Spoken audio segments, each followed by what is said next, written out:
Good morning, children. How are you? I hope you all are fit and fine and studying well. And I also hope that you have completed your all work in English first copy and in English second copy. Okay, children. Today, in this session, I am going to explain the poem The Mother Bird. Before starting the poem The Mother Bird, I would like to read about the poet.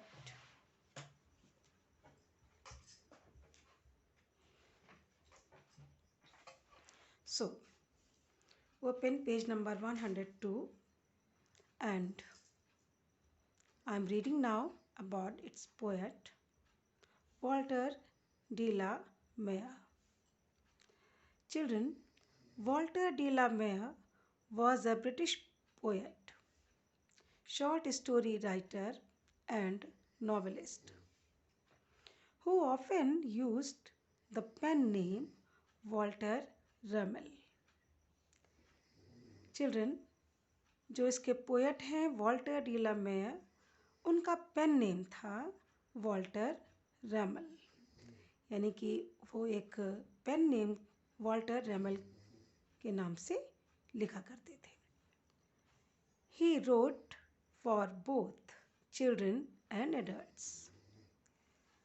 A common theme of De la Mare's writing is the supernatural, an example being the extremely popular poem The Listeners. उनकी एक बहुत ज़्यादा popular poem है The Listeners. In this poem, which I am going to explain, The Mother Bird, de la Mare captures a common scene in nature. A mother bird sitting in her nest and imagines the range of emotions she must be feeling, from fear to courage, hopelessness to joy. In this poem, the human being, the speaker poet, the intruder. बच्चों, intruder means the person who interrupts another's life without being permitted, who stumbles across a private and delicate moment and has to retreat looking foolish beside the beauty and dignity of the bird. I hope you have understood little bit, but I will explain in Hindi also, so that you have to understand better. So, बच्चों, इस poem में mother bird के बारे में poet ने बताया है. अब हम मदर बर्ड से एक वर्ड लेते हैं mother. You know that mother, चाहे वो बर्ड की हो, चाहे वो आपकी हो, चाहे वो किसी एनिमल की हो, mother is the most loved person by her kids. Means God cannot go everywhere. It is said that God cannot go everywhere. That's why He has created mother. Mother अपने बच्चे के लिए किसी भी कंडीशन में, किसी भी डिफ़िकल्टीज़ में, किसी भी प्रकार की परेशानी में अपनी पूरी जान लगा देती है बच्चे के प्रोटेक्शन के लिए. बच्चे के लिए वो कुछ भी कर सकती है. तो चाहे वो ह्यूमन बीइंग हो, चाहे वो एक बर्ड की मदर हो. तो इस पोयम में पोएट ने इमेजिन किया है कि जो मदर बर्ड है वो बहुत सारे इमोशंस को शो करती है अपने बच्चे की सुरक्षा के लिए, अपने बच्चे की सेफ्टी के लिए, उसकी लाइफ के लिए, उसके प्रोटेक्शन के लिए. बहुत तरह की इमोशन रखती है और किसी भी परेशानी को फेस करने के लिए पूरे करेज के साथ, पूरी एक साहस के साथ खड़ी रहती है कि उसके बच्चे पर कोई आँच ना आए. Okay, children? So I am going to explain the poem The Mother Bird, line by line. Through the green twilight of a hedge, I peered, with cheek on the cool leaves pressed, and spied a bird upon a nest. So I will explain the first three lines. Through the green twilight of a hedge. Poet कह रहे हैं कि green Twilight, बिल्कुल घनी जो dense leaves थी. Hedge means you can say Bush, झाड़ियाँ, या बिल्कुल डेंस लीव्स जिसमें कि जो ट्विलाइट है, जो बहुत ही डिम लाइट है, उसके अंदर से I peered. I means poet, poet ने पियर किया. पियर मीन्स उसने पीप किया, पीप्ड, झांका. With cheek on the cool leaves pressed. वहाँ की जो लीव्स थी वो कूल थी. अपने फेस को उनसे सटाते हुए, उनको हटाते हुए, उनको प्रेस करते हुए पोएट ने बुशेस के अंदर से अंदर पियर किया, झांका. And spied a bird upon a nest. उसने क्या देखा? He saw a bird which was sitting upon her nest. उसने एक बर्ड देखी जो अपने नेस्ट पर बैठी हुई थी. 2 eyes she had beseeching me, meekly and brave, and her brown breast throbbed hot and quick above her heart. 2 eyes. 2 eyes means bird's eyes, and the speaker, who is the poet, poet eyes. When their eyes met, जब poet की eyes और bird की eyes milli. She had beseeching me. तो poet imagine करता है, poet imagines that the bird has a plead to him. Means जो bird है उससे रिक्वेस्ट कर रही है, उससे विनती कर रही है, उससे प्रार्थना कर रही है कि don't disturb my eggs, don't disturb me, don't trouble me and my eggs.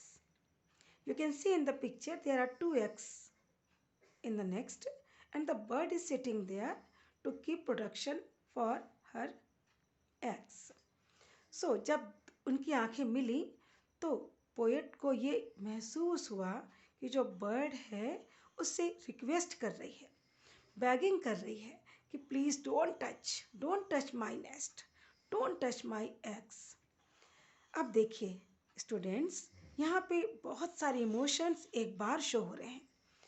अब इमोशंस में मीकली एंड ब्रेव.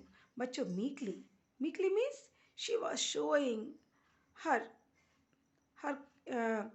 मीन्स कि वो बहुत दुखी हो रही है, बहुत डिस्टर्ब हो रही है, बहुत ही विनम्रता से भरी हुई है कि वो चाहती है कि उसके एक्स को वो डिस्टर्ब ना करे. बहुत ही पुअर भाव से, बहुत ही वो मतलब कि दया की दृष्टि से उसको देख रही है. And brave, but at the same time she was showing her courage also. But साथ ही में वो विनती कर रही है कि डोंट टच माई एक्स, लेकिन साथ में on the other hand she was showing her bravery, her courage. Then don't disturb me, don't disturb my eggs. बिल्कुल, you are not permitted to interfere in my life by touching my eggs, by taking away my eggs. और poet सब imagine कर रहा है. And her brown breast, उसको ऐसा लगता है पोएट को कि जो उसका ब्रेस्ट है, जो ब्राउन ब्रेस्ट मीन्स चेस्ट है, throbbed hot and quick above her heart, जो कि उसके हार्ट के ऊपर है. It was beating, it was beating, it was getting hot and it was beating very fast. बहुत तेज धड़क रहा है. ये पोएट इमेजिन कर रहा है कि डर भी रही है वो. She was afraid, but she was not covered. She was showing her bravery. है ना, कि वो डर भी रही है बट वो बिल्कुल बिल्कुल बहादुरी से खड़ी हुई है कि उसके उसके एक्स को वो बिल्कुल नहीं बिल्कुल छेड़े नहीं। तो इसी बीच उसको ये फील होता है कि बर्ड का जो हार्ट है बहुत तेजी से धड़क रहा है। And then she oped her dagger bill. It was not a chirp as sparrows pipe at break of day. It was not a trill. देखिए, एंड देन और तभी she oped her dagger bill. बच्चों, dagger means होता है sharp knife, खंजर कहते हैं जिसे। तो अब बर्ड के पास क्या है? डैगर। बर्ड की बीक्स, जो उसकी चोंच है, वो the poet has compared the bird's beak with a dagger bill. तो उसने उसकी जो बीक है, जो उसकी चोंच है, उसको कंपेयर किया है डैगर बिल से।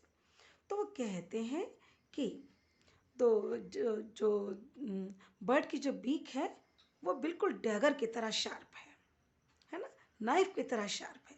शी ओपेंड, वो अपनी, जब खतरे में होते हैं लोग तो अपना खंजर निकालते हैं जिनके पास होता है, तो इसके पास क्या है? इसके पास इसकी बीक है। तो बर्ड अपनी बीक ओपन करती है। अब देखिएगा, इट, ये टी वॉज नहीं बच्चों, it was I is hidden here. It was not a chirp.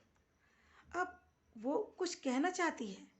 She wanted to say something but she said something but it was not a chirp. ये एक बहुत जोर की चिरपिंग नहीं थी।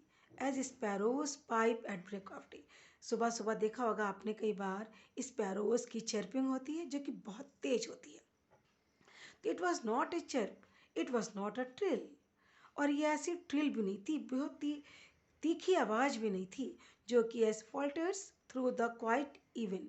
बच्चों, even means evening, even is evening, जो कि आप लोग कई बार शाम को सुना होगा बर्ड स्पैरोज की बहुत ही शार्प ट्रिलिंग, जो चिरपिंग की आवाज़ होती है बहुत ही शार्प होती, तीखी होती है।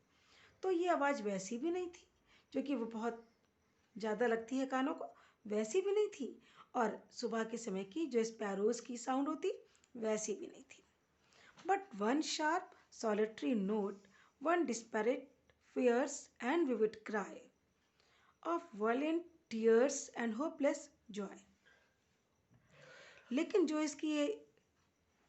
उसकी ये साउंड थी, it was sharp, it was one kind of sharp note, कि वो एक वार्निंग दे रही थी, अपनी आवाज़ से उसको वार्न कर रही थी।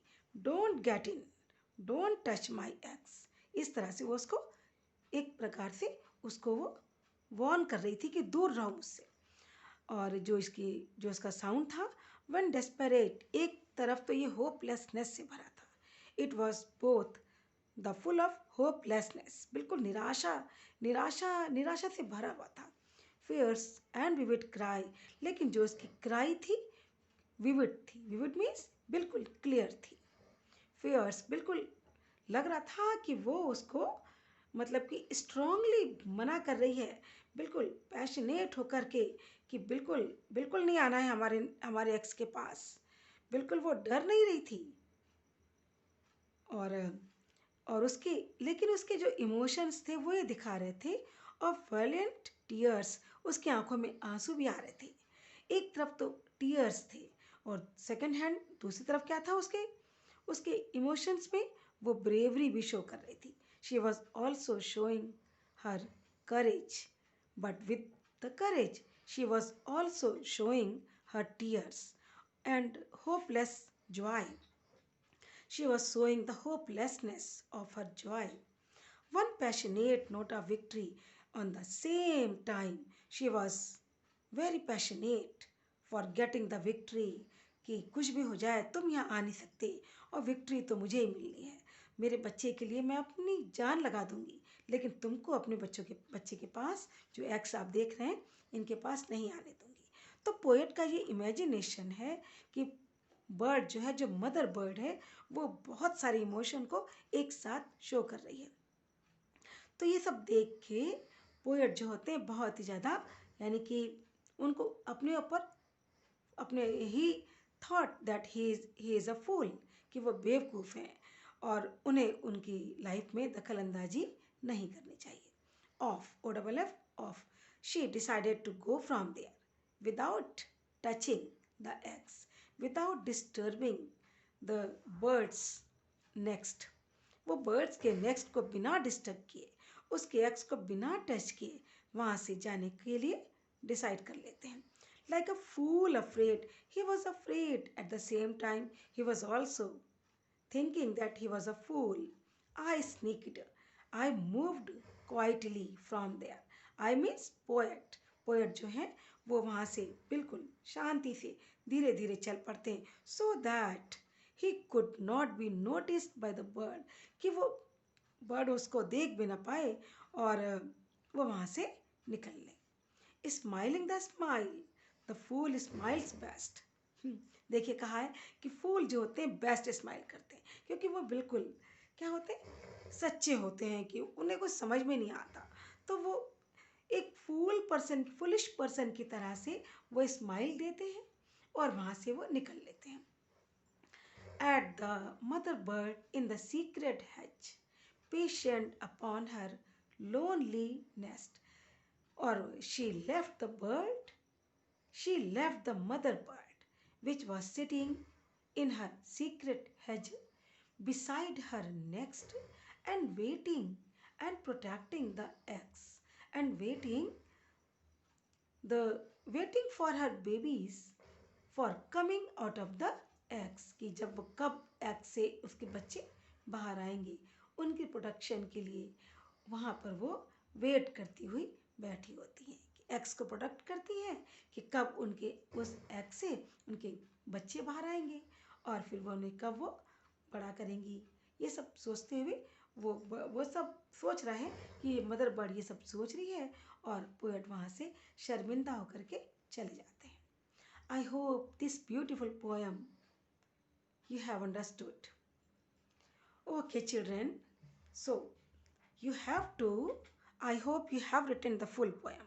But my dear, you have to uh, memorize the poem up to 1, 2, 3, 4, 5, 6, I think 8 lines is up to trill. Okay? Okay, it is too much, not too much. It is up to trill. You have to learn 8 lines. 4 for 8 and 1 more 9. You have to memorize 9 lines. Okay, children, take care and goodbye.